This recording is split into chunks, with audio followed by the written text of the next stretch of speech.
शीतलाभाय चन्द्रार्धकृतशेखरां वृषारूढां शूलधरां शैलपुत्रीं यशस्विनीं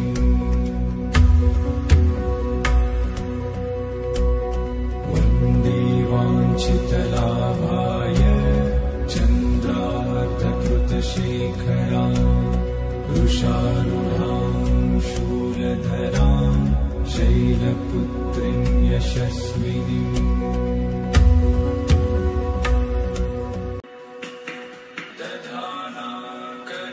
दधानाकरपद्माभ्याम् अक्षमालाकमण्डलो देवी प्रसीदतु मयि ब्रह्मचारिण्यनुत्तमा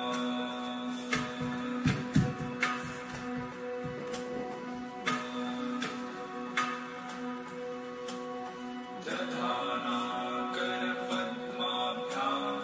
अक्षमालाकमण्डलो देवी प्रसीदतु मयि ब्रह्मचारिण्यनुत्तमा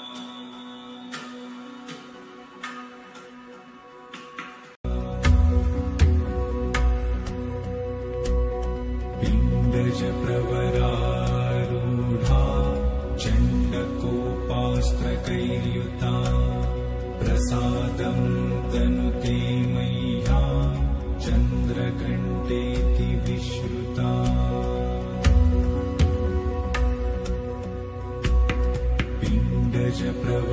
पिण्डजप्रवरारूढा चण्डकोपास्त्रकैर्युता प्रसादं तनुते मह्यं चन्द्रघण्टेति विश्रुता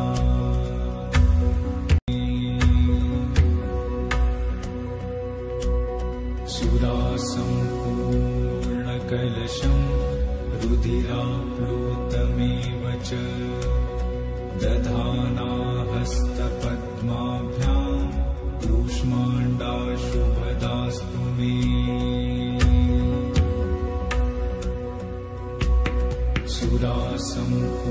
सुरासम्पूर्णकलशं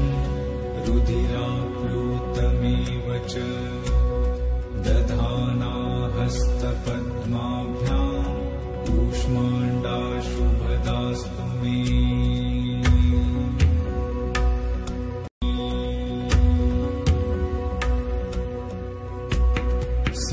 सिंहासनगता नित्यं पद्माश्रितकरद्वया शुभदास्तु सदा देवी स्कन्दमाता यशस्विनी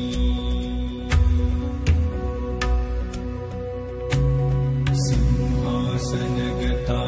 नित्यं पद्माश्रितकरद्वया शुभदास्तु सदा देवी स्कन्दमाता यशस्विनी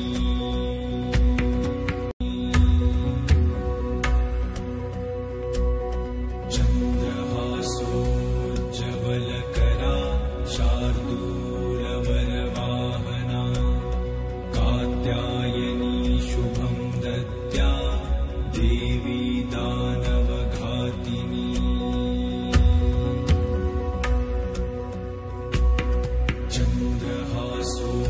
चन्द्रहासोज्ज्वलकरा शार्दूलवरवाहना कात्यायनी शुभं दद्या देवी दानवघातिनी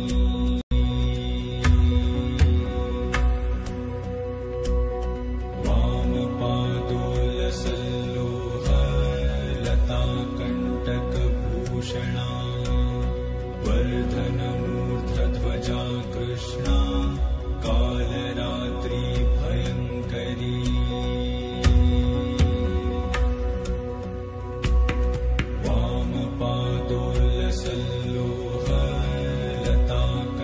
वामपादोलसल्लोहलताकण्टकभूषणा वर्धनमूर्धध्वजा कृष्णा कालरात्रि भयङ्करी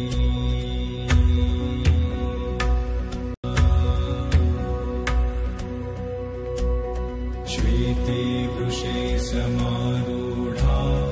श्वेताम्बरधरा शुचिः महागौरी शुभं दधान् महादेव प्रमोददा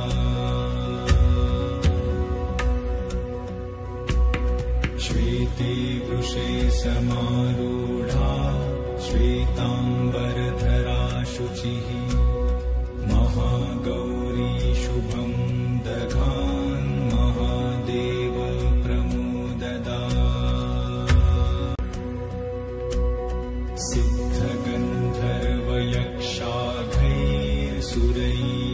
सिद्धगन्धर्वयक्षाघैर्सुरैरमरैरपि सेव्यमाना सदा भूयात् सिद्धिदा सिद्धिदायिनी